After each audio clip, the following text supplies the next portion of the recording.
Good morning, everyone. The hearing to consider the submissions to the SASM chapter of the Gore District Plan is reconvened, and the discussion or the process we'll be following today is that we will be hearing initially from the planner for the council and what was prepared in her report. There were some travel issues yesterday, so probably for the next hour there'll be questions put to Courtney Bennett. We'll then hear from Federated Farmers, followed by the Hokanui Runanga. The panel will take a brief break at a logical point after about 2 hours, and then there'll be a longer break after a further 2 hours, probably around 12:30. It's quite possible that the Hokanui Runanga will run after lunch, and then we'll have some further questions for the planners. I understand that Matt Hill has some time constraints, so if we've got any issues arising, we might put those to Matt as we go through. By way of introduction, I just wanted to highlight that as a panel, we're disappointed at the criticism directed at the panel for the way this topic's been dealt with the initial hearing held in December and reconvening this week. The splitting of the hearing in this way was done at the request of submitters so that they could further consider the evidence that was presented in December. The hearings panel has been delegated by the Council to consider and make decisions on submissions lodged to the plan. An important part of our decision making are the matters raised in submissions. Some submissions totally oppose the SASM chapter, while others, including the Hokanui Runanga and Federated Farmers, seek changes. We've had a number of changes recommended to us in the reports from council advisors, and we have the ability to make changes through our decisions, provided they are reasonably within the bounds of submissions lodged. So today you'll hear some discussion in terms of what we describe as the limits of scope. The hearings panel also take into account the relevant submissions lodged, regardless of whether submitters speak at the hearing or not. Written evidence we also consider in legal submissions prepared and all presentations made to the hearings panel, including the replies given to questions. Questions from the hearing panel are intended to ensure we have full understanding of the issues and options available to us in making decisions, and you shouldn't take any particular line of questioning as being an indication of our positions.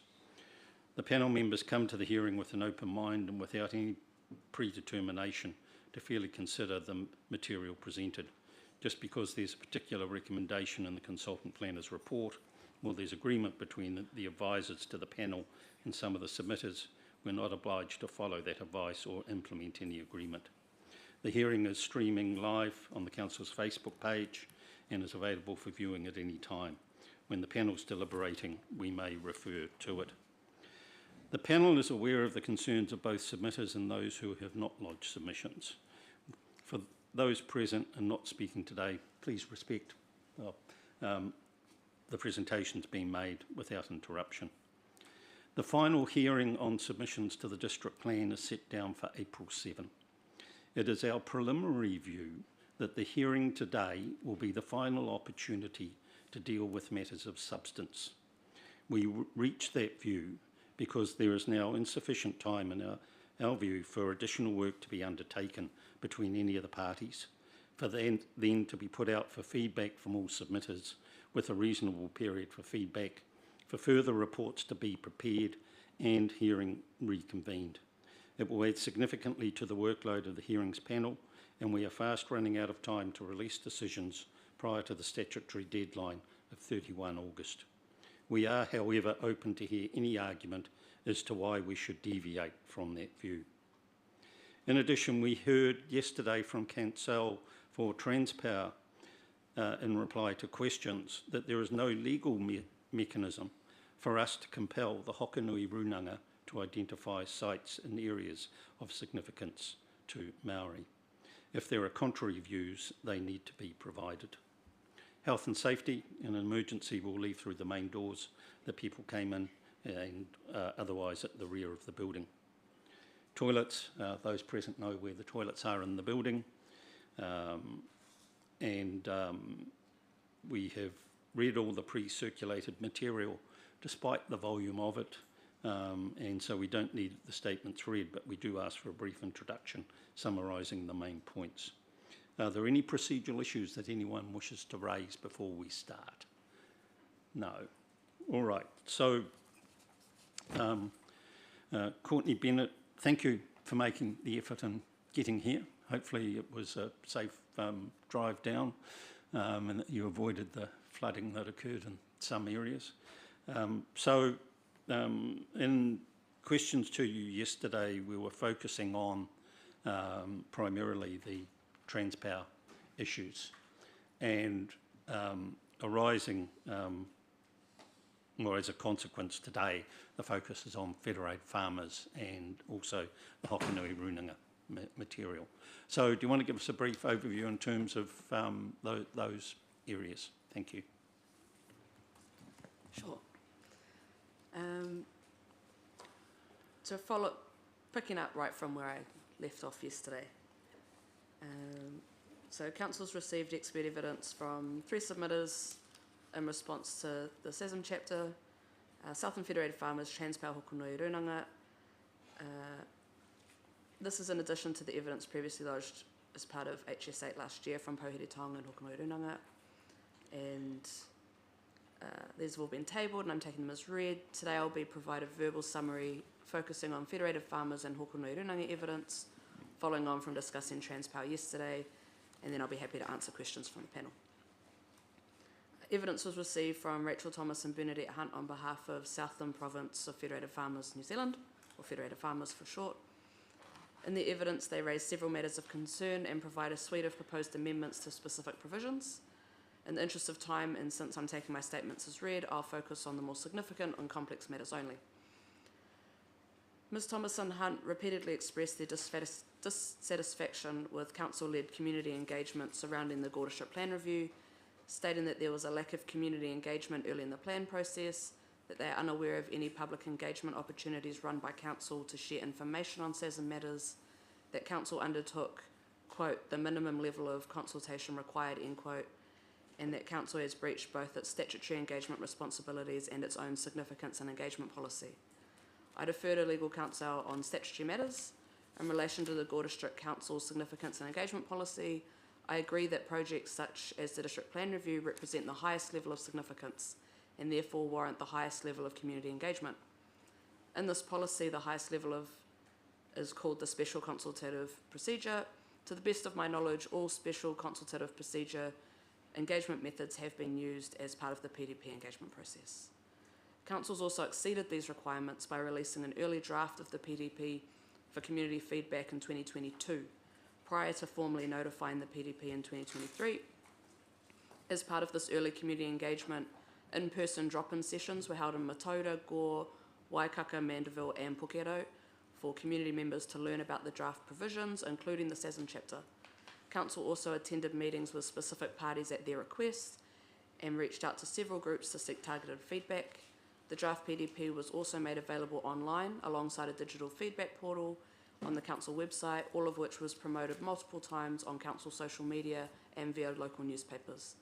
I understand the broad range of feedback was received via this early engagement and several amendments were made before notification based on that feedback. Ms Thomas and Hunt shares several concerns around the role of cultural assessments in the planning process, including the cost of these assessments and uncertainty around which Ngāi Tahu cultural values may be relevant for specific resource consent applications. The purpose of cultural assessments is to provide this certainty. Whilst like all professional services, a cost is typically associated with seeking more formal technical advice, I would not consider this cost to be a mystery. I understand that Ms Barron has touched on this matter in her evidence also, so defer to Hokonui Runanga on this matter. I do, however, note that under the current consenting regime, engagement with mana whenua can sometimes be as simple as a short phone call or a single site visit. It's important to recognise that while some cases may require a more in-depth technical assessment, it would be unwise to assume that this will always be the case. Ms Thomas and Hunt do, however, propose a pragmatic solution to helping landowners understand the cultural associations at place. They suggest that previous cultural assessments or other information relevant to a property be made available as part of LIM reports. In principle, I agree that place-based information already in the public realm should be made easily available to landowners.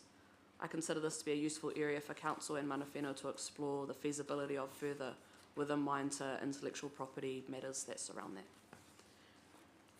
In their evidence, Ms Thomas and Hunt seek that the SASM chapter be withdrawn and that a map-based SASM approach be adopted instead.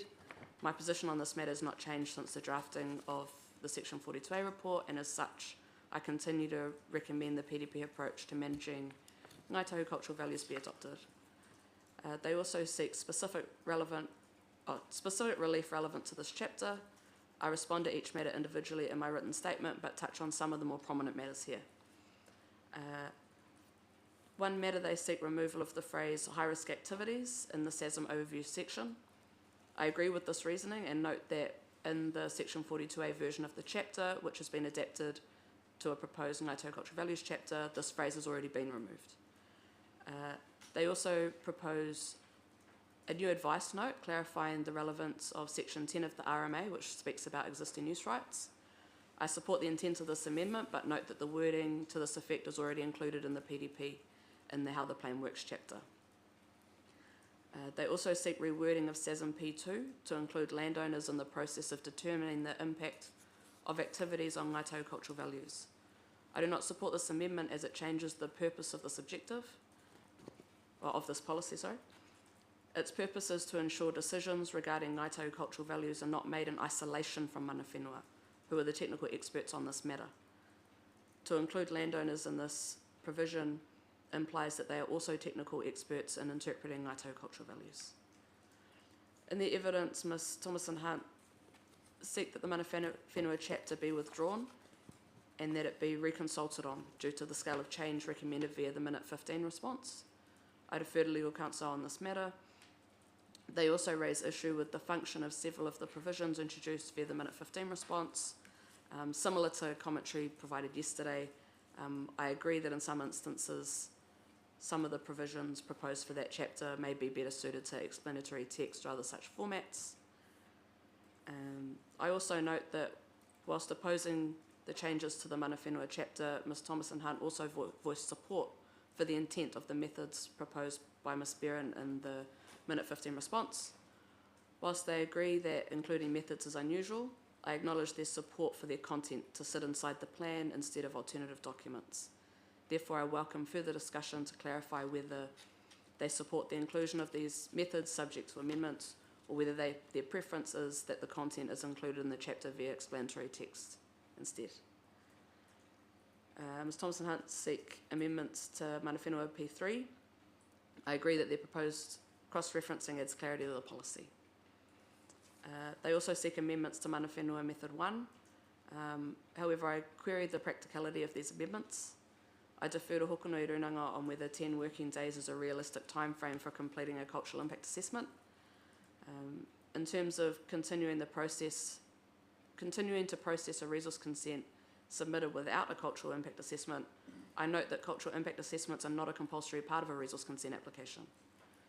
Where council requests that further information on cultural impacts are provided by the applicant after reviewing their lodged application, then this implies that the council cannot continue the process until all relevant information is provided to them. And this is the same with requiring more information on any aspect of an application. Therefore, the amendment sought by Ms Thomas and Hunt does not reflect the consenting process accurately. They also seek amendments to mana whenua M3 to clarify the purpose of council staff training and education programs. I agree with the intent of these amendments and again seek clarification on how they'd prefer this content be included in the chapter. And I recognise Ms Thomas and Hunt's opposition to the Ngāi Tahu cultural values chapter proposed by Hokonui Runanga in the Minute 15 response. I appreciate the opportunity to understand the Federated Farmers' position on this chapter and defer to legal counsel on the legality of its introduction. Supplementary evidence was also received from Amy Barron on behalf of Hokonui Runanga. Right, so can we just halt there and, Yes. and just see if there's any questions Oh, arising yes. with regard to the Federated Farmers material? Maria, any issues from you?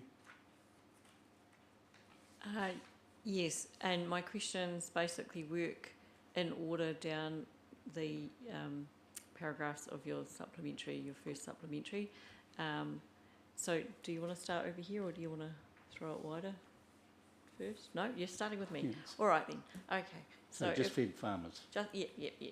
So so I had a question at your paragraph 12, and I think you're responding to the purpose of Appendix C. I just wanted to check my understanding of Appendix C. So what I wondered is the relevant column, the one headed, is there a Ngāi Tahu cultural values related condition influencing whether the activity is classed as permitted activity?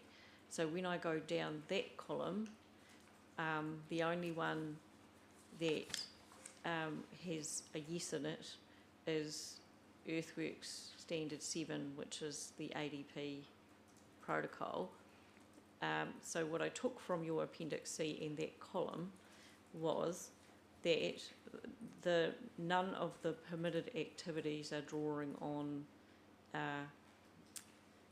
Ngāi Tahu cultural values component specifically, aside from the ADP protocol, and otherwise the last column of your Appendix C table is indicating where there are matters of discretion or control, or whether the activity status goes to discretionary or something like that. So, the crux, I thought, potentially of your Appendix C was that analysis of the permitted activities, and then your final column, which is showing where Ngāi Tahu values are triggered for consideration once you've breached the permitted activity standard. So from my perspective, the most relevant column is the final column, because what I'm trying to articulate is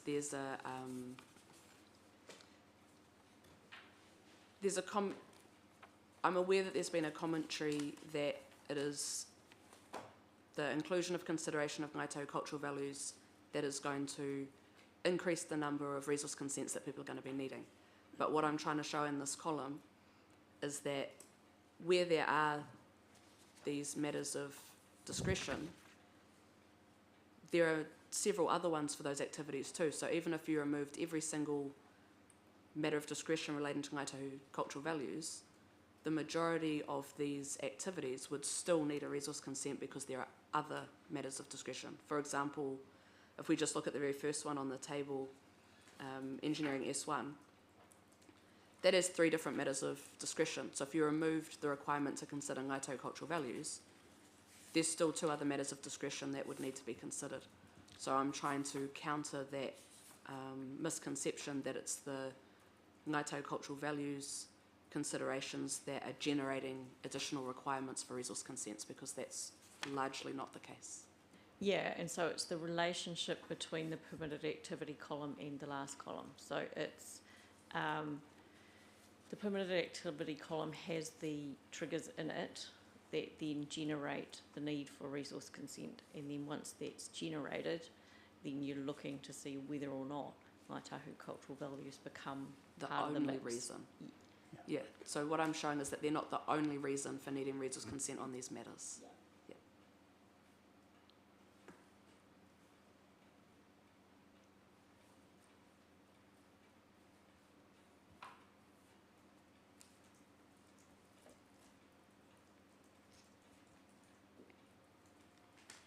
At your paragraph 17, when you're talking about the community engagement, would you agree that the community consultation process includes both the pre-notification consultation phase and the phases we're in now, like the phase of submissions and the phase of hearings, that as a whole, that constitutes community consultation before there are any final decisions on? Yes, I would.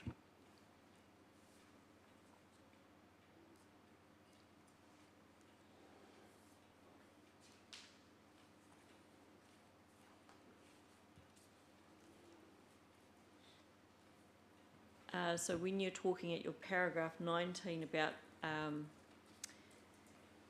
in response to cultural assessments, would the level of assessment also correspond with scale and significance of effects, i.e. what you were saying before around it might be a phone call, or it might be a site visit, or it might be something more in depth, and so that level of assessment, if we think of each of those as a method of assessment, would correspond with scale and significance of effects of a proposed activity. Based on my previous experience as a planner, that has been the case. But I'll defer to Hokonui about what current process is for them. But as a planner advising council, what is your view? It's the same as what I've just said. So council doesn't typically go through that process, if I'm understanding the question correctly. From my previous experience as a planner across any matters, the scale of an activity will almost always impact the scale of assessment that goes with it. The two go hand in hand. Right, which is slight different variation to what you said, so thank you. And that was the second part of my question, in what way is this different from other matters of discretion? So that same idea of scale and significance, yep.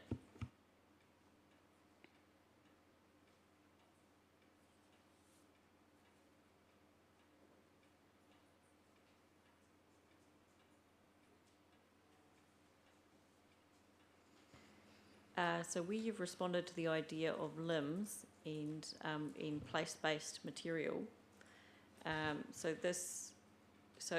are we then in the realm of non-regulatory measures? Is there some potential relationship with MW, M2?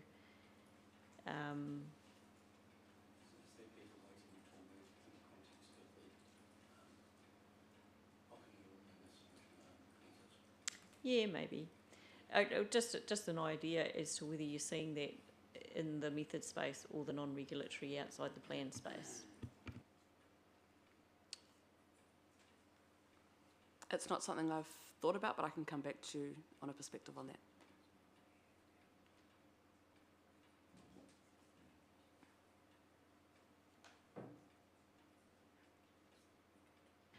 So this idea of the place-based material being visible to anyone wanting to undertake an activity, so is the usefulness in assisting an applicant to begin formulating actions to avoid, remedy or mitigate adverse effects on mana whenua, would a dialogue likely be needed to confirm that actions are appropriate? So the information, I guess I'm getting at how the information is likely to be used. And that's something that I've highlighted needs to be further discussed, because I understand that there's a range of process matters, like I've mentioned, around intellectual property or issues around cultural sensitivity of other information, and those are things that I'm not placed to speak on the appropriateness for. As I've said, in principle, I can see merit in the idea at a general level that publicly accessible information should be accessible to landowners. I think that's very reasonable. But as I said, that's something that I expect would need to be discussed in greater detail around the process around that and the practicality around all the relevant parties. At paragraph 25, where you're mentioning a response to the high-risk activities and that phrase has been removed in the redrafting, are we equating what was described as high-risk activities as those activities included in MWP1? Yes. And from discussions yesterday in legal counsel and conversation with Ms McLeod, could they also be described in general terms as activities with the potential to adversely impact Ngāi Tahu cultural values, so which is a less,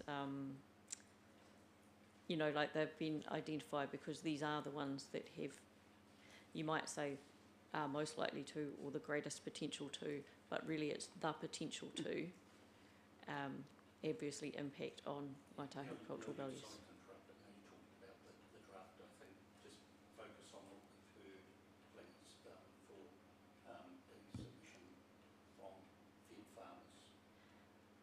Yeah, but, well, what I want to understand is what happened to that idea. So the idea was challenged, and I'm trying to establish what happened to the idea. It didn't just disappear. And so I'm trying to understand where it is now. And so when I look at where it is, I'm thinking I find it sitting in MWP1 in Yes. the list of activities. Yes, that's correct.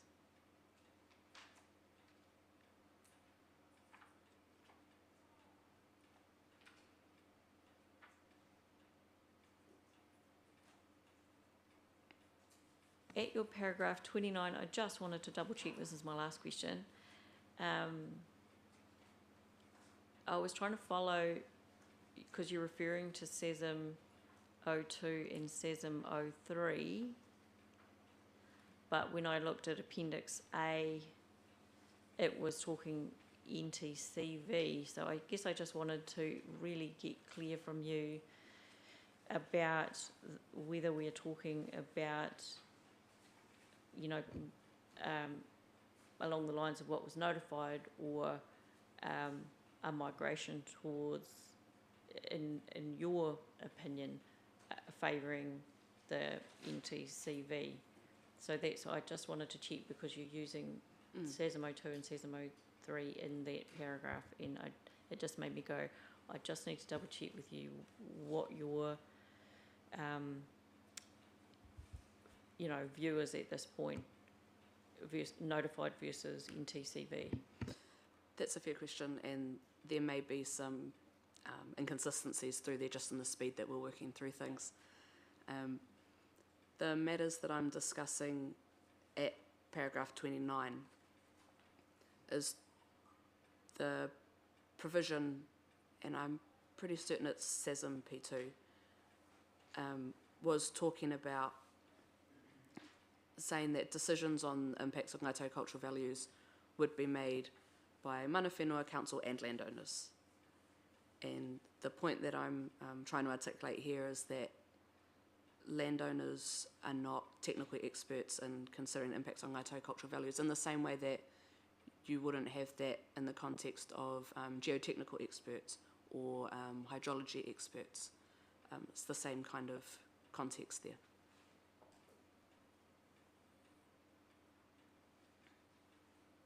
Were you supporting the cross-reference? It's that final sentence that you support the cross-reference to SESM 03.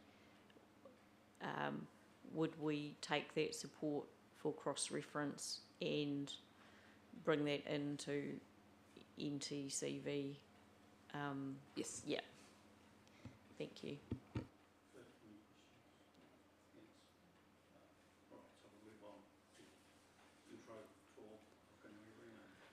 Okay, we're halfway there. Supplementary evidence was also received from Amy Beran on behalf of Hokonui Runanga.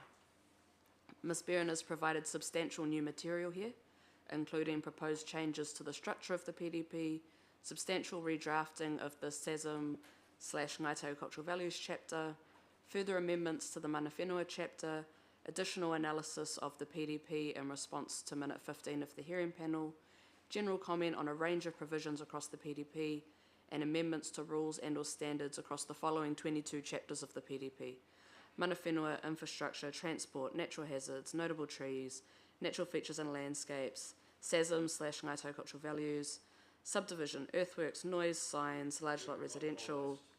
Yeah.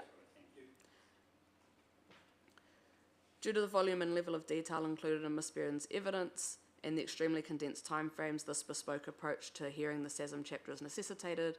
My supplementary evidence provides an initial and high-level response to the matters raised.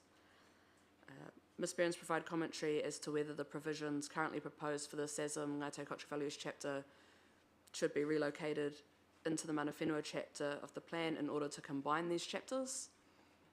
I agree with Ms Beran's analysis of the National Planning Standards in regards to this matter, and essentially that the mana whenua chapter and the SASM chapter provide different functions within the plan. As such, I agree that attempting to fully combine these chapters would be inconsistent with the intent of the NPS.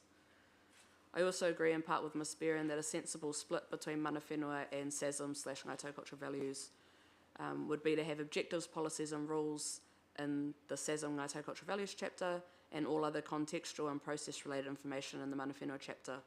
I note that this reflects the structure of the notified version of the PDP. Ms. Barron also provides substantial analysis on where a Ngāi Cultural Values chapter should be located within the plan according to the MPS. I agree with the logic that she's used here, and that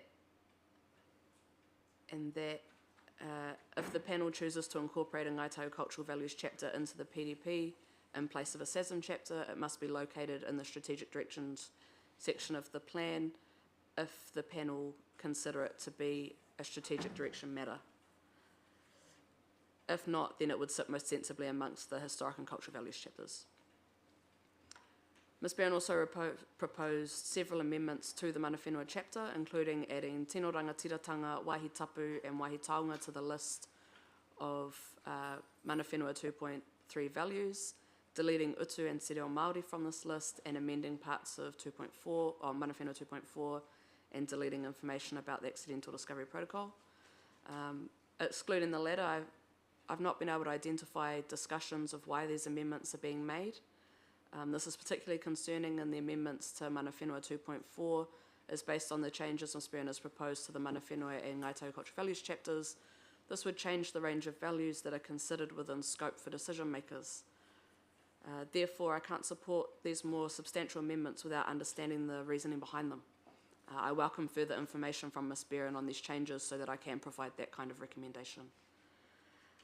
Ms. Barron also provides a very detailed critique of the PDP approach to considering Ngāi Tahu cultural values, including a 22-page gap analysis table, a list of 44 individual rules and standards across 20 chapters, seeking amendments and track changes to the Mana Whenua and Ngāi Tahu cultural values chapters, among other matters. However, apart from the Mana Whenua and Ngāi Tahu cultural values chapters and One Earthwork standard, track changes for these provisions haven't been provided, which has made it difficult at times to understand the specific changes that are being sought. I do note, however, that Ms. Barron's requested Council work with Hokonui Runanga to do a broader plan-wide analysis of the PDP to revise these matters, and I assume that this request is why updated provisions have not been provided, as is typically anticipated. Due to this approach and the constrained timeframes, I'm unable to comment in detail on the content of Appendix E, so I'll focus on Appendix G matters. In principle, I recognise that Mana Whenua are best placed to decide how to reflect and embed their kaitiaki responsibilities into decision making. Whilst I feel obligated to highlight that deleting several matters of discretion across the PDP potentially reduces the scope Mana Whenua have to contribute to decision making in their takiwa, I do support these deletions in principle on the grounds that Mana Whenua have explicitly requested them. Upon discussing the individual amendments, though, with relevant chapter authors, two key matters have been raised. One around the impacts of removing references to Ngāi Tahu cultural values from the science standards, which I can go into in more detail if the panel requests. And secondly, and probably more importantly, several chapter authors have highlighted that the provisions in their chapters have evolved significantly since the PDP was notified. They note, however, that Ms. Barron's relief is largely based on the notified versions.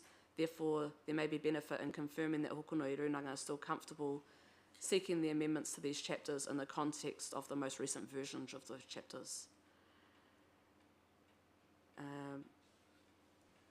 Ms. Barron also seeks additional references to Ngāi Tahu cultural values be added to some provisions. Again, I support the approach in principle and accept that Hokonui Runanga have scope within their submission to seek these amendments. Nevertheless, I'm mindful of adding new matters of discretion to chapters that have already been heard by the panel and submitted on by other parties. This is further complicated by not having specific wording to discuss. Once specific wording is provided, then I and other submitters will be better placed to confirm a position. Ms. Barron goes on to highlight several inconsistencies in the way Ngāi Tahu cultural values have been referred to across different chapters. I agree that this is an issue and can confirm it's already been highlighted as a potential matter to be revisited as part of the wrap-up hearing, and work to triage these amendments has already commenced. An example of these kind of matters, Ms. Behrens highlighted the term cultural activities is used throughout the PDP but is not defined. I agree that there's no definition for this term, but I suspect the term has been incorrectly used where the defined term of Māori customary activities was intended. This term and its definition was offered by Hokonui Runanga as part of the co-drafting. So I'd appreciate clarification as to whether Hokonui Runanga would like to replace this term with that one, since it's likely the term that was originally intended. To clarify, this type of tidy-out work started before Ms. Behrens' evidence was received. The extent of changes she is seeking through the most recent evidence would sit outside this work stream. From my initial review of Ms. Behrens' evidence, the amendments she is seeking appear to be substantial and therefore may need to be addressed separately to the minor and consequential amendments I'd envisioned dealing with at the wrap-up hearing. Ms. Behrens proposed a number of amendments to provisions in both the Ngāi Tahu Cultural Values chapter proposed by Hokonui Runanga and the provisions jointly proposed by Council and Hokonui Runanga for the Mana Whenua chapter under Minute 15. These changes are substantial and deserve sufficient time and analysis before I provide a recommendation on them. I also note that Southland Federated Farmers and Transpower have both opposed large sections of these chapters in their own evidence, and that their evidence was based on earlier versions of these provisions, which creates a bit of a complication there as well. Due to the bespoke format of the SASM hearing and the limited time frame provided to consider these substantial amendments and the inability to hear other submitters' perspectives on these changes, it's not feasible to provide detailed recommendations on these proposed amendments at this time. Instead, I suggest that written advice from Council could be provided to panel in the coming days. I'm happy to take any questions or elaborate on any matters I've not covered in detail. I guess a simple question, and it may be that Matt needs to respond, but is a poi a sign? Pardon? Yeah, the cultural, no, it's not a sign. So the reference. No. Do you mean a po? Yeah, yeah. In the context of the district plan provisions, it is. Whether or not it is out in the real world outside of planning is beside the point, but it's defined as a sign under the district plan. Matt, do you agree with that? I'll just have a look at the definition and come back. Yeah, please, please.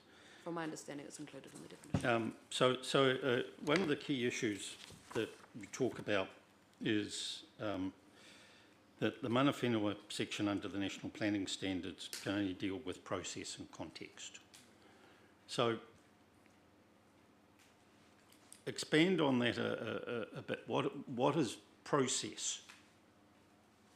From my understanding, process is about how you use the plan and how you come to a decision as opposed to guidance on what the decision should be. So, for example, matters around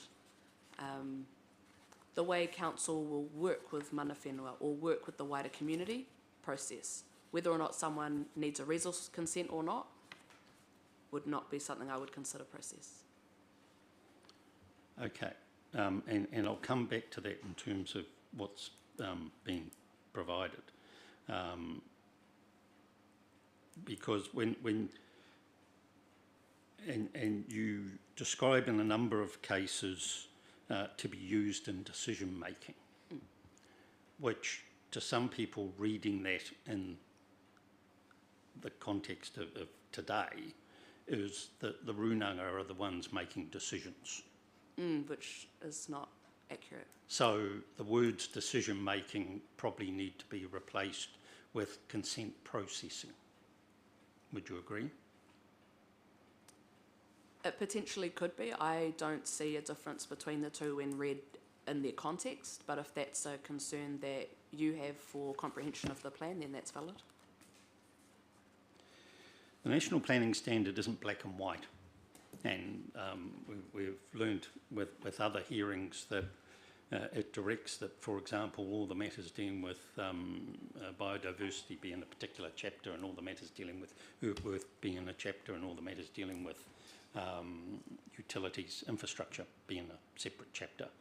But there's overlap between them, and so it's necessary from a practical point of view to put things, to have a greyness in the approach that's being used. So what that means is that at times we're being inconsistent with the precise wording of the National Planning Standard.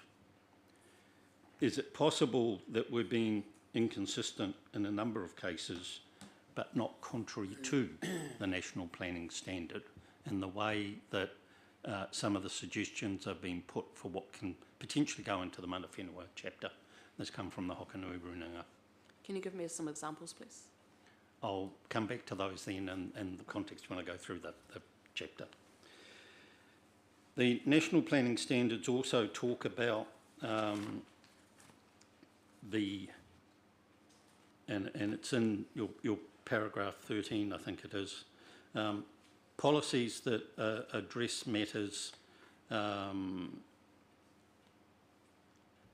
the following matters are addressed, they must be located in a strategic direction, but it appears at different places. And policies that address this matter, unless those policies are better located in other more specific chapters. Now, when I look at the policy 1 that has the list of concerns and issues of concern to the Hokanui Runanga, it's currently in a policy that deals with about 15 different things sitting in one of the redrafted chapters.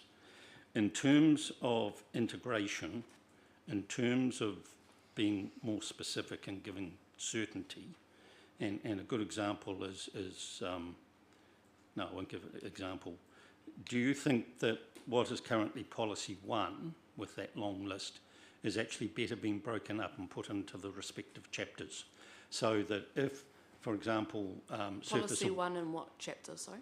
This is the one that lists the areas of concern. And what chapter of the plan are you referring to? Well, it depends which version you're looking at, and this is where some of the complexity arises for us in that what's been promoted in the Ngāi Tahu cultural values is that policy 1 that lists. So it's in that chapter, okay. Yeah, and one of the recommendations. Yes. Okay, so rather than having them all listed in policy 1 there, why not have them in the individual chapters of the plan to save people actually having to go and look elsewhere? So in the case of surface water activities, if it is referred to in policy 1 as being a matter of concern in certain cases, is it making more sense to actually put that in the surface water activity chapter rather than in the Ngāi Tahu values chapter? So I just want to clarify that we're talking about the same thing. So when you say the provision talking about the things, do you mean the Mana Whenua proposed policy that lists all the locations that you will potentially find No. references to Ngāi Tahu cultural values? No, let me find. Yes. So in the updated plan provisions. Or are you talking about the provision that has the list of Ngāi Tahu cultural values that are relevant to the plan?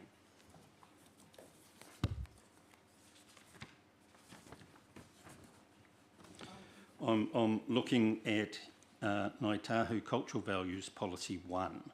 Impacts on Ngāi Tahu cultural values will be considered when resource consent is required for the following activities: buildings and structures that reach minimum river stream setbacks, buildings and structures that exceed height, Okay, yeah, I'm with you. quarrying. So wouldn't it be better to actually have those in the specific chapters so that they are there and up front rather than someone looking and then thinking, oh, where else? To my understanding, they are in the individual chapters. So that provision summarises the locations that those provisions already are.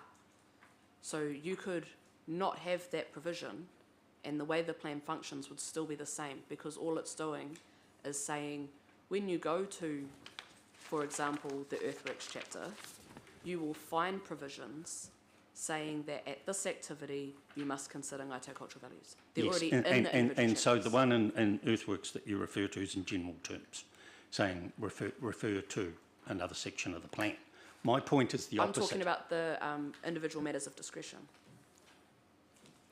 Yeah, so the individual matters of discretion says impacts on Ngāi Tahu cultural values. Yes. And to find out what those impacts are, you have to go to policy 1.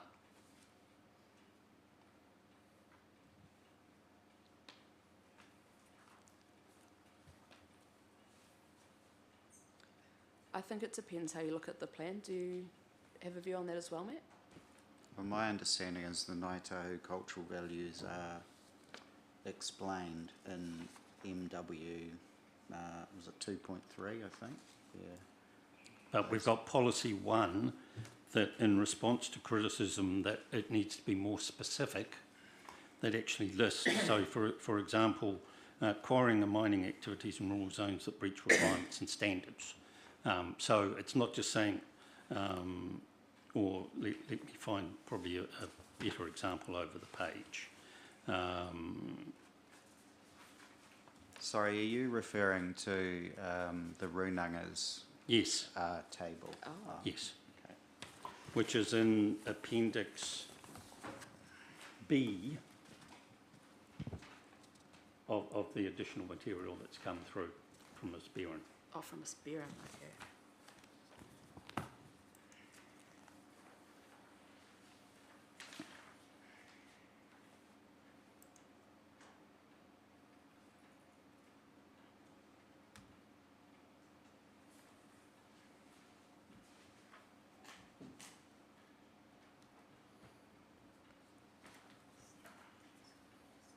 Yeah.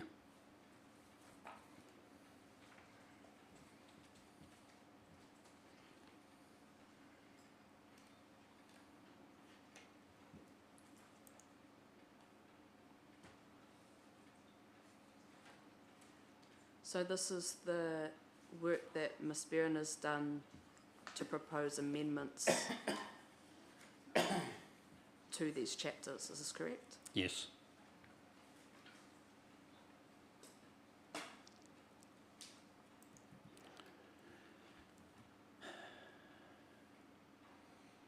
So present Mana Whenua Policy 1 was notified, talked about land disturbance.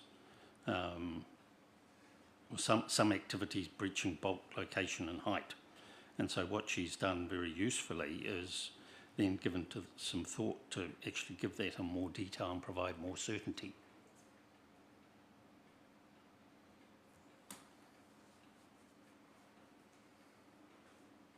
So what's the specific question that you'd like me to answer? Rather than having those matters listed in Policy 1, given the requirements of the planning standards to integrate through the plan, would it be better for each of those matters to go to the relevant rule and be included there?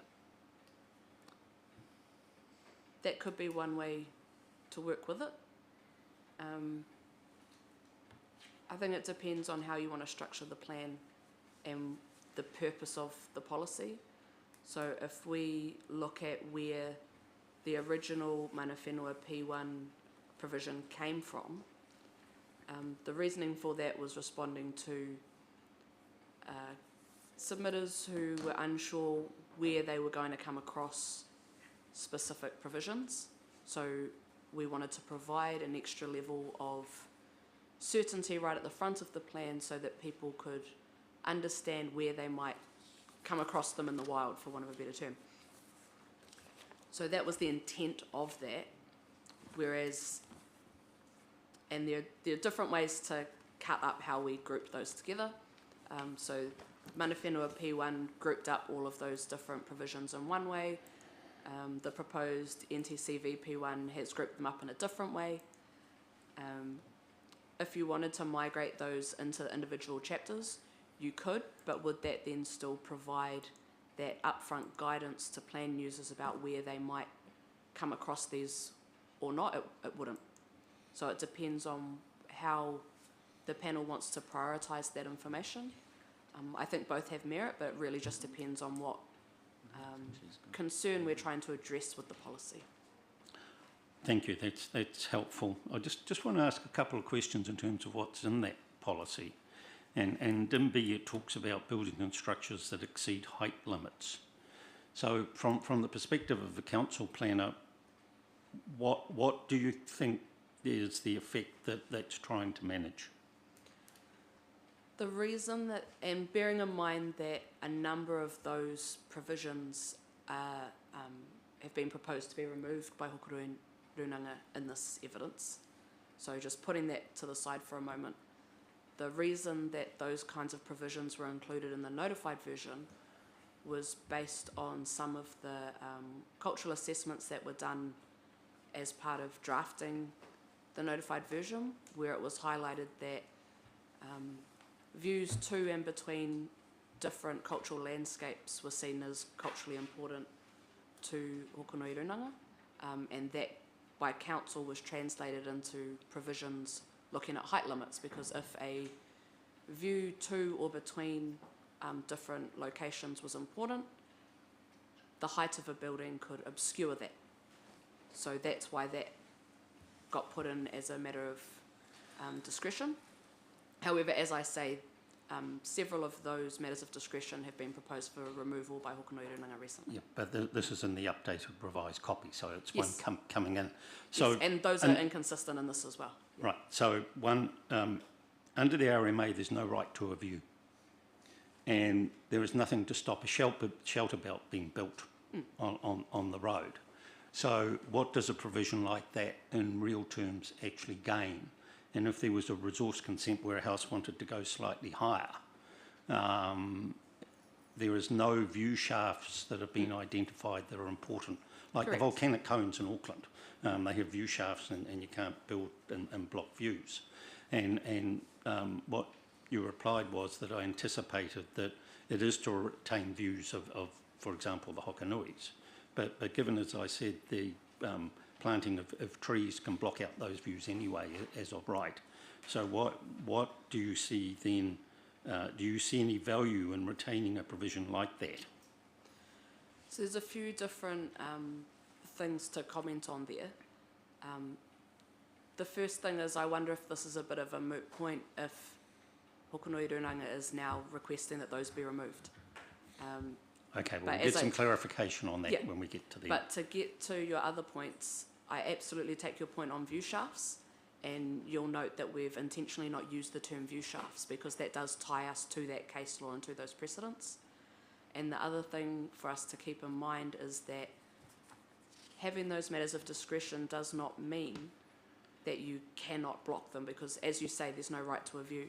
What it is saying is that you'll consider the cultural impacts of that in a more holistic way. In some cases that I've seen in other parts of the country, particularly in Christchurch, that might mean it may still be blocked, but the facade of the building may respond to the landscape that it's within.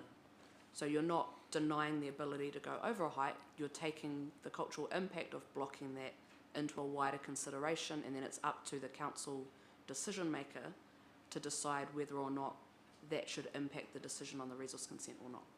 Well, let's just explore that a little bit further. So a house or building is proposed in a rural area where, when looked at from part of the road, is blocking out part of the Hokanuis.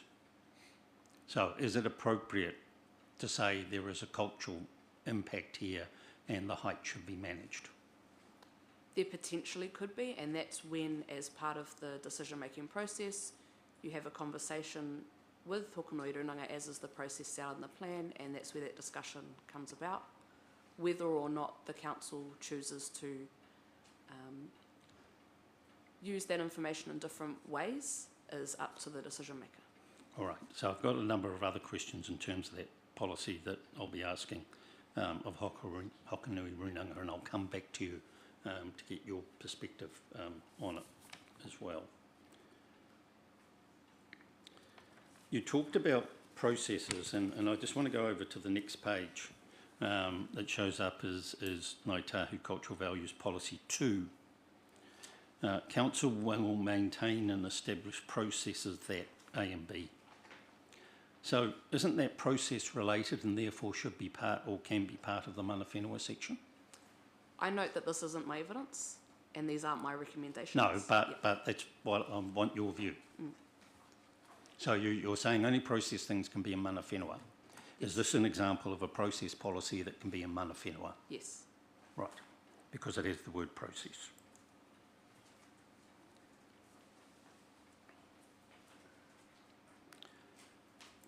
Another thing that jumps out at me is that mana whenua chapter sets out really well what the values are. And it would make sense that at the end of all those values, there's an objective that says those values shall be protected. Now, would that fit with the regime that you're describing? What do you mean?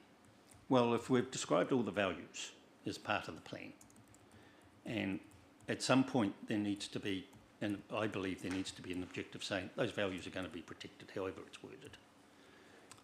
And to me, from an integration point of view, from a certainty point of view, actually having the objective as part of the values would be a lot more transparent.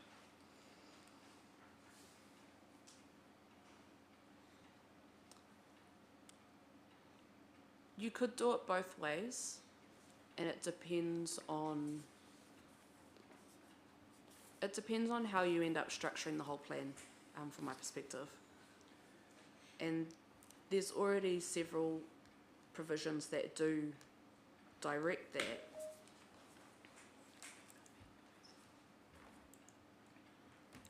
So we've got the currently proposed mana whenua 02 that resource management decisions in the Gore District reflect the relationships mana whenua hold with these matters. And then you've got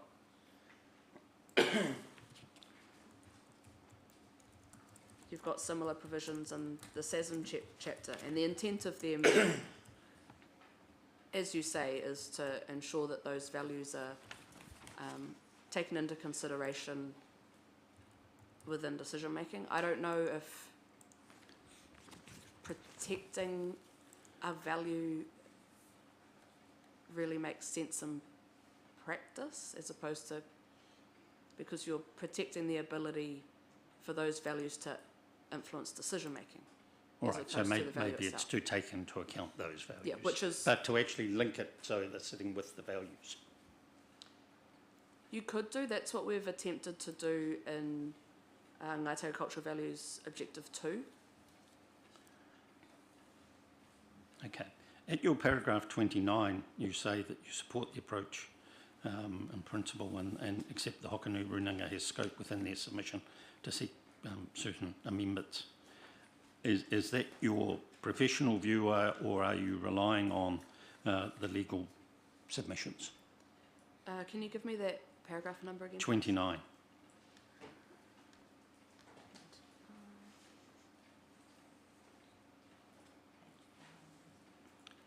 Can you repeat the question, sorry? Is it your professional view that they have scope in their submission to make the changes that they're putting forward, or are you reliant on the legal submissions? I'm reliant on the legal submissions. Right. So, right, thank you. But that has informed my professional view. It's probably a matter that I'll discuss further with legal counsel. Now, with regard to the inconsistencies in the way that Ngāi Tahu cultural values have been referred to throughout the plan, we've had some hearings where the Hokonui Runanga have asked for changes and recommendations have been made to those changes. And there's different phrases, and you've highlighted as well.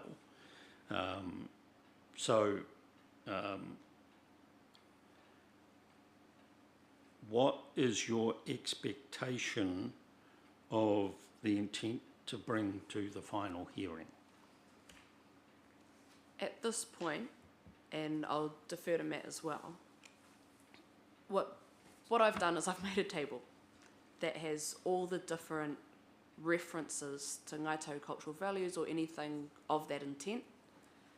I've gone through and highlighted all the differences in terminology that have happened, and that's largely because different chapters have been drafted by different people, and that's just how it goes sometimes.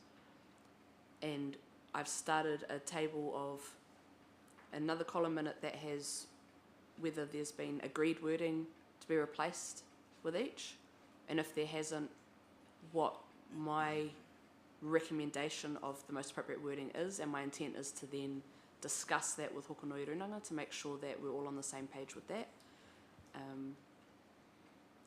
And from my perspective, those are all minor and consequential amendments. We're not changing the intent of policies. It's things like in one place we may have said, like it's in here, cultural activities instead of a different terminology, and it's just cleaning that up. There's other places where we've spoken about impacts on Māori as opposed to impacts on mana whenua, as opposed to impacts on tangata whenua, and just clearing up who are we actually talking about and what is the correct term to make sure that we are talking about the right people. So it's just that kind of tidy up. Okay, and I noticed that in Heritage Rule 2, it refers to cultural activities and Maori customary activities in the same phrase. Yeah, things like that. So it was. So you don't believe there's any need for any other party to have input to that? I don't think so, because as I said, it's not changing the way that the policy will be used. Okay. It's just making sure that we're not being confusing in the document. And I guess I'll just go back one step and talk to your legal counsel in terms of we've received or has been identified in Amy Breren's supplementary evidence that there's a number of provisions in the plan where Ngāi Tahu values are not listed. And is there scope within the submissions lodge to make the additions that she's referring to?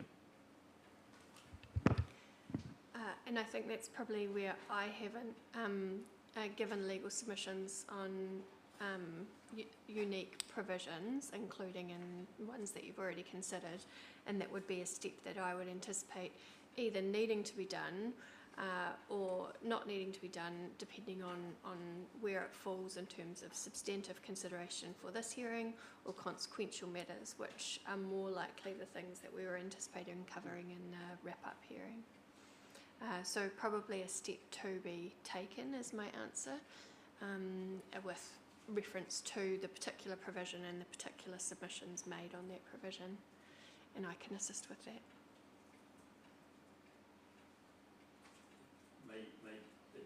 Maybe something we need to talk about further this afternoon. Matt, did you have an answer to the definition of signs?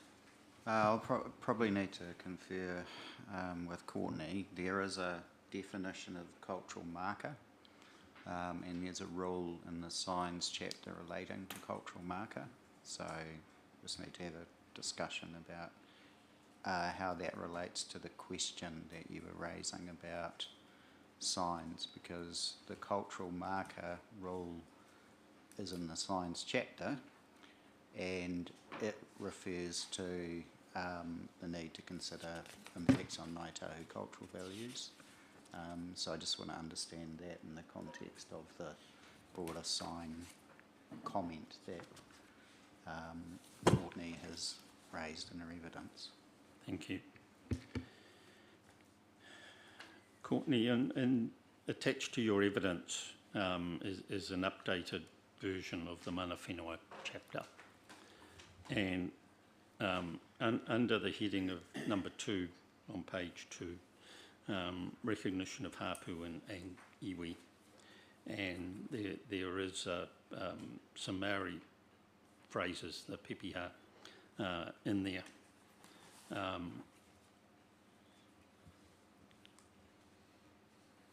Why, can you tell us why that is there and what is its purpose? I can give you my recollection of the drafting process. I'm not in a position to speak about mana whenua perspectives on tikanga and te reo Māori, things like that. That's outside of the scope of my current role, but I can give you my recollections of the drafting process. So when we were drafting, when council was co-drafting this chapter with Hokonui Runanga, the question was posed to the Runanga, would you think it appropriate to include a pepeha at this part of the plan, as is typical in plans across the country? And the purpose of a pepeha is to introduce it's to locate yourself. It's to give the key cultural markers in the area, the mountains, the rivers, the names of mana whenua. It's to give that geographic cultural context, which, as I said, is typical across plans across the country. So when that request was put to mana whenua, to my recollections, they said, if that's normal, then let's go for it. And they've drafted that and placed that in there. You remember that we spoke at previous hearings about a similar question around what did it mean? And the response we gave them was that 2.2, that information there, gives the same information as the 2.1 pepeha, just formatted differently, but it's the same information fundamentally. Because we did pose the question at that time that we would actually like to see a translation, because the National Planning Standards are quite specific, that where you're using Maori phrases and other descriptions, there shall be a translation. Again, my recollections of that time, and that may have changed, and these may be better placed questions for the Runanga as this is their content. My recollections at the time was that the Hokonui Runanga Cultural Advisor provided a preference that it was inappropriate to provide word-for-word English translations for things such as pepeha, and it was more appropriate to provide an explanation of it, what it meant, and that's what 2.2 is. And the reasoning for that is, I can provide a reasoning if we think it's within the scope of my current role.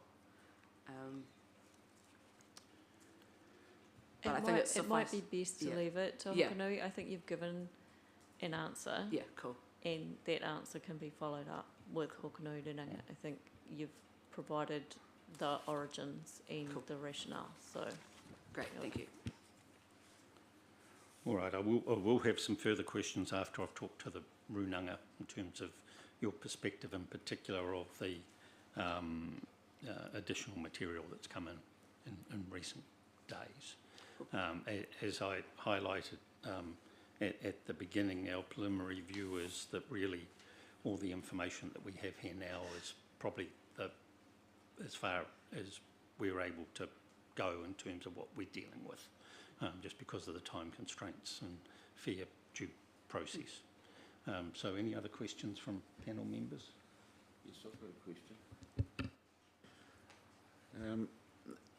It's in reference to some Ms. Beeren's evidence, but you've touched on it yourself, and I'll be asking her as well. Can you combine the mana whenua chapter and the SASM chapter together? Is that the same as a concept of combining Ngāi Tahu cultural values chapter with mana whenua chapter? No, I don't think, no, I do not think it is, would be best practice to combine these two types of chapters. Yes, I do think that asking to combine the mana whenua chapter and the SASM chapter is the same thing as asking to combine the mana whenua chapter and this proposed Ngāi Tahu cultural values chapter. Okay. Does that make sense? Okay, yes. Okay, cool. I guess what is cultural value and what is valued is cultural values a conceptual value, and what is the context? Is it not a value, in your opinion, related to something material? Would you see them not linked at all? I'm not quite sure what you're asking. You value the culture or the cultural appreciation of the Hokonui Hills. But the Hokonui Hills are actually a material thing. And the values are the story, the Ngāi Tahu story around how the Hokonui Hills come to be there. My perspective is that values are what guide you as an individual or as a collective in your decision making, what you prioritise, how you conduct yourself, all of what makes you you. And that's why, as part of the consequential amendments, sometimes we do need to clear out where we say Ngāi Tahu cultural values and just cultural values, because all culture has values. Whether that's Ngāi Tahu culture has cultural values, rural culture has rural cultural value, you know, it's a wider term. So I think, and pull me up if this isn't answering your question, but cultural values guide the way you see the world and the things you prioritise. And the things that you value and prioritise, that often gets overlaid onto physical things, and sometimes it doesn't. So these values may impact the way that you value a specific thing, like the Botanic Gardens, or the Hokonui Hills, or being able to go trout fishing.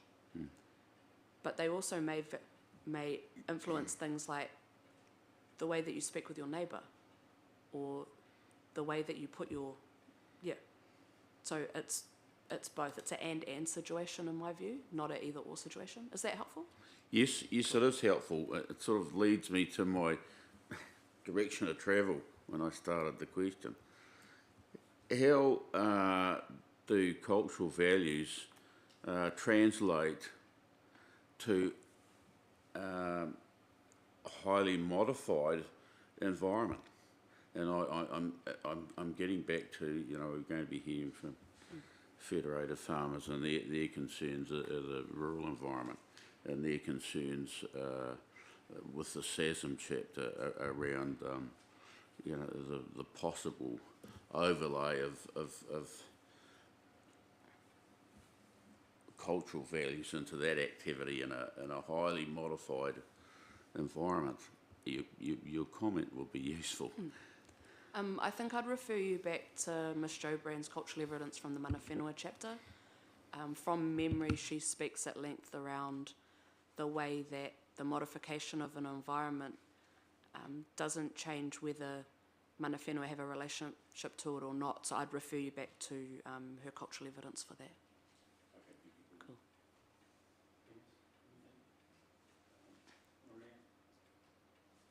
As usual, I work through paragraphs, so Fantastic. Which document would you like to start with? I want to start.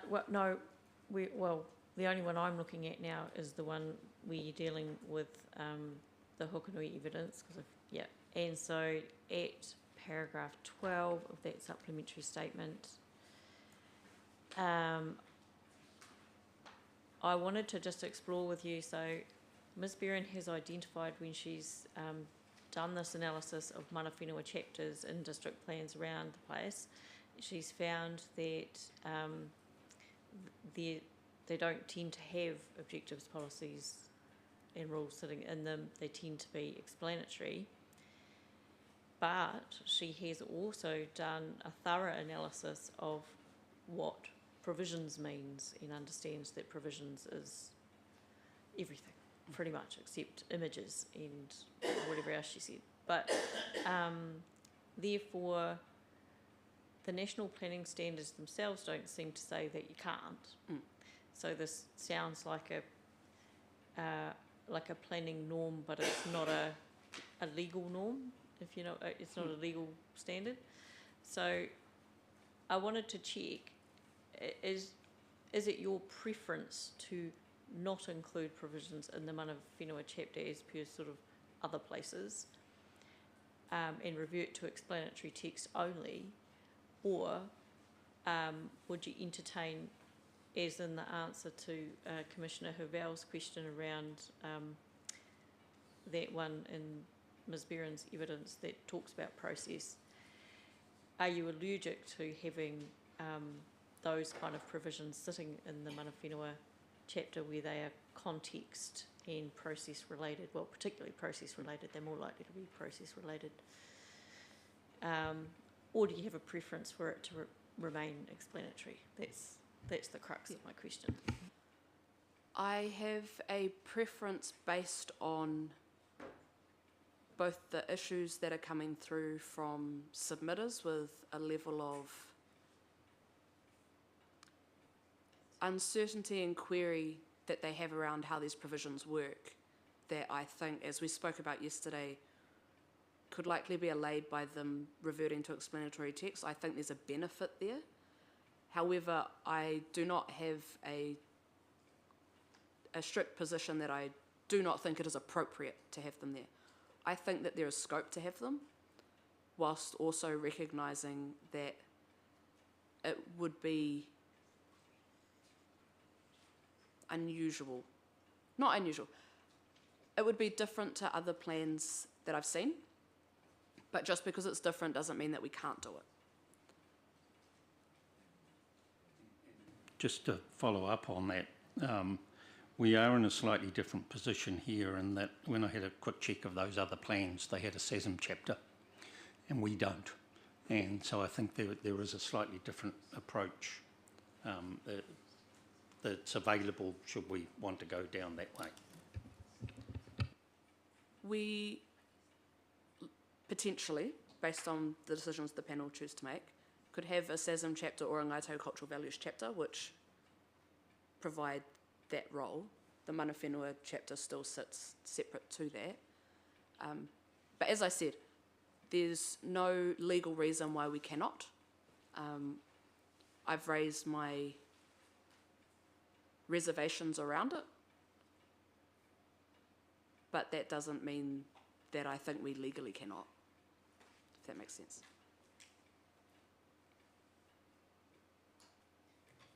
And so again, you've pointed to the different roles that these two chapters have. And so that in all respects is going to guide the provisions that sit in either. Yep. And then whether or not there is a need for a legally binding provision versus explanatory text, and that was the conversation we had with Transpower yesterday, and we got cautioned by Ms. Scott around being very cautious about what gets moved into explanatory text because it won't have any legal weight, particularly when processing designations. Correct. Yeah. Okay. When we talk about the National Planning Standards at your paragraph 13, so Legal Counsel is pointing towards the must wording in the historic and cultural values section of the plan. So at the moment we've got two options sitting in front of us, the strategic directions, which you've laid out, and Ms. Beran has thoroughly canvassed in her table. Do you think these at the moment are choices for us, or when we look at the historic and cultural values direction, does that draw us more in that direction than the strategic directions because of the caveats in the strategic directions A, B, C and D? Because I think of the one that Commissioner Hovell raised, which is, so at your paragraph 13 you've laid it out, and 1C says policies that address these matters unless those policies are better located in other more specific chapters. And so I think about that and I think, well, the historic and cultural values direction does seem to be more specific, and there is a must going on in there as well. And so when I was looking at those two things, I was thinking, well, maybe it pulls us more towards historic and cultural values section, which is actually where the SASM was. So it's really it's sitting in the same section of the plan, being called Ngāi Tahu Cultural Values instead of SASM, but pretty much doing the same thing. So it gets another name, it's in the same place in the plan, it's pretty much doing the same thing. Is that a stronger option for us at this point? Planning view. My perspective is that there is still some scope for the panel to consider. I think that, as I've said in my evidence, there's two pathways there available to you, and it really does depend on how you conceptualise the purpose of this chapter. Is it that overarching strategy for how Ngāi Tahu cultural values will be managed throughout the plan as a whole, or is it a subset of the plan? And that's something that I think the panel will need to discuss based on all the information that's been provided and your perspectives on what relief you are more leaning towards than others. I think that's something that's really going to sit in the context of your other decisions. So in other words, there's not a stronger pull in either direction under these National Planning Standards direction. That's how you're saying it, and that it's up to us to make the call. That's my current perspective.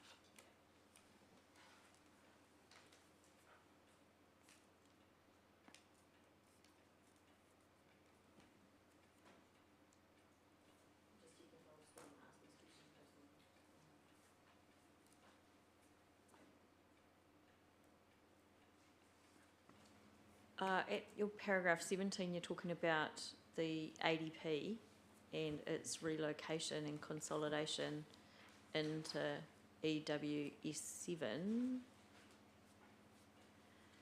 And it's about the detailed amount of information, that issue. Could it also be, aside from what you've recommended there, could it also be a note that sits with EWS7 that refers plan users to the MW section for the contextual information, like, just put a wee note in there? Yes. The underlying issue that I'm trying to highlight, and I also recognise that as draft and notified version, there's a lot of information there as well, and I think that's an issue as well.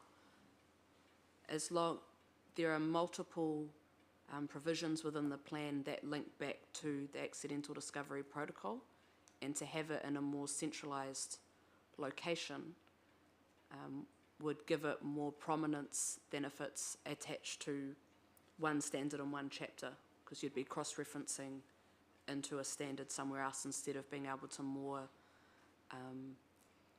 obviously direct someone to a specific chunk of information in a specific part of the plan. That would be my preference, but I do recognise that there are different ways to do it. I'm not sure if it was your evidence or Amy's in terms of one option is in an appendix. So That might have been mine. right. So you see that is a workable option? I've seen it done in that way in other plans, and based on that, I think it would be a workable option.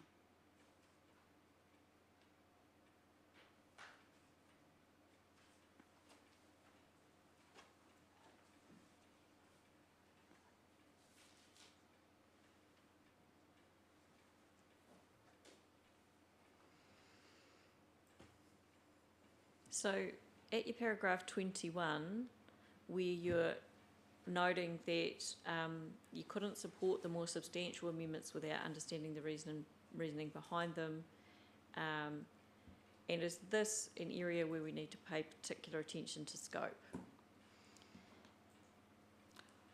And I understand that you're saying you want to leave scope to legal counsel, Yeah. but I think what you're highlighting here is I don't have enough information to land this. And does that tell us that we're starting to bump up against scope? From my understanding, which I'm more than welcome to be overruled by counsel on, I don't see a scope issue in that sense, because from memory, Hokonui Runanga have quite a broad submission point relating to reconsidering the way Ngāi Tahu cultural values are expressed throughout the plan. My more concern is these changes have been recommended in the evidence, but unlike a number of the other changes, I can't clearly link it to a rationale which would help me decide what my own perspective is on it. I can make a decision based purely on what I'm being told here, but that's not best practice to make a decision without understanding why that change has been offered, if that makes sense. Yeah.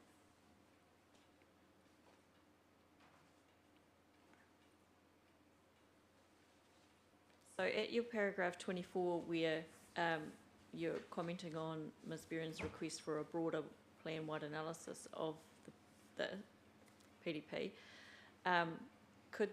could that be potentially providing the basis for any future changes if we find that there are limits around scope in this process to go any further with that? So I guess what I'm getting at here is, like, we've got a bundle of material that we can work with now in this process to make a decision within the scope of relief sought and submissions and evidence. You know, we've got heaps to work with.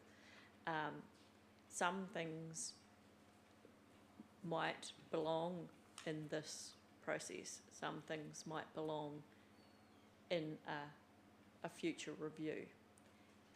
Do you think that's a fair way to think about the material that we're working with now, that some of it's going to find its place here and some of it's going to find its place in a future review?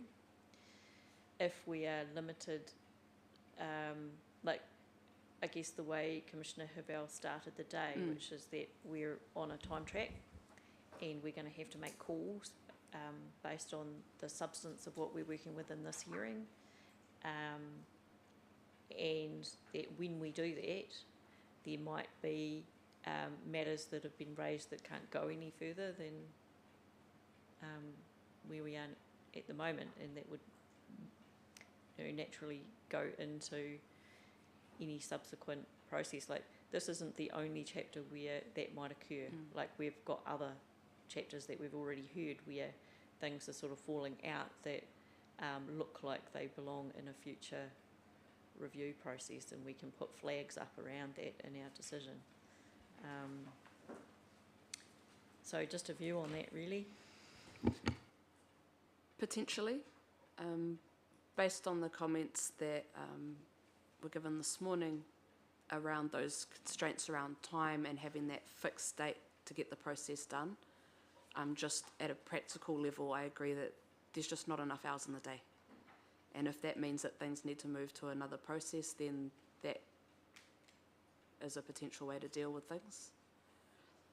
So if I can go to Shelley Chadwick then, if we're of the view that some of what's been talked about is beyond the scope of what we can deal with, and that it's desirable to do a variation to the plan to bring it in, what processes are available to us as a panel to do that? I think we discussed this briefly yesterday, and my submission was that in relation to this particular chapter, there is a lot of information before the panel. So I would say that if there was a substantive matter of scope which you considered prevented something in particular being included, then perhaps that would be the only place that I would see where it could fall out of the decision on this chapter. I'm not sure. I mean, I acknowledge the minute that was issued yesterday, I haven't had time to sit down with it, and there may be more issues of scope or a wider gaps, for want of a better word, in other processes. But I submitted yesterday where you do have sufficient information and you are responding to matters of national importance and all of the other RMA requirements. I would submit that you do need to make a decision. And you can't rely on a subsequent process happening, for example, a variation. So you can't make a decision and rely on a recommendation for a variation shoring up the plan in terms of a matter of national significance. I would urge you to make the decision required to respond appropriately, obviously within the boundaries, acknowledging the boundaries that you do have. So it's beyond the scope of our delegations to actually prepare a variation and notify it. The most we can do is make a recommendation to council that a variation be done, but there can be no certainty that the council would accept that, because we're about to hear a request saying really we need to do a variation, and so it's beyond the limits of what's available to us. And I think in the context of this chapter, my submission to you was that you do have enough information, and it clearly underpins a need for a response to be made in the plan to this to matters of national importance on this particular issue. But turning to another matter where there isn't enough information or evidence, perhaps there's a larger gap, then a recommendation could be made for a variation, and then you could set out your reasons why you haven't felt in a position to address that. My submission there in relation to a variation doesn't apply to this topic. As I set out in my legal submissions, I do urge you to make a decision, and as been acknowledged, there's a lot of information here to appropriately respond it. So I do not accept the proposal by other submitters that it should just be set aside and responded to another day. And so on that, what it hinges on in terms of, as you say, a wealth of information that we've got to work with in this process, what it hinges on is any, when we're looking at any particular provision and just trying to nail that, that's where the question of scope becomes important, and we need to test that. I think what you've signalled to us is we just need to test that as we get closer to, you know, this or that, and then we're testing to see the limits of scope around inclusion and drafting. Yeah. And that's the challenge for you and for us in trying to assist you, because there is a shift in provisions, and I think we spoke to Commissioner Bolger had a question on this. The submissions I made yesterday are at a higher level, and that's without the benefit of the very detailed understanding of where the provisions are ending up. So again, Commissioner Hovell, you asked a question about a provision in another chapter. I haven't sat down with that provision and looked at issues of scope. So my submission yesterday could only be made at that higher level.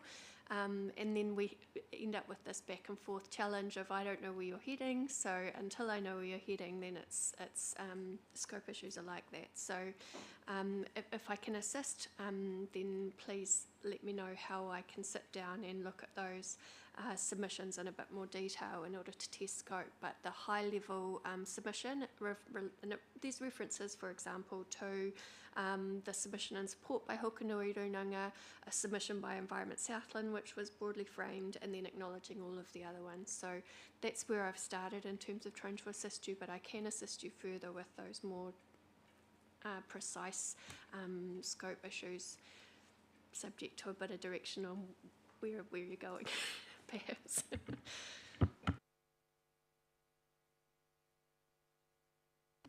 That's kind of everything that I had to ask. I think we've come to the end of, thank you. Kia ora. So if that brings us to the end, thank you for that, and thank you for the travel that you've done to get here for this morning.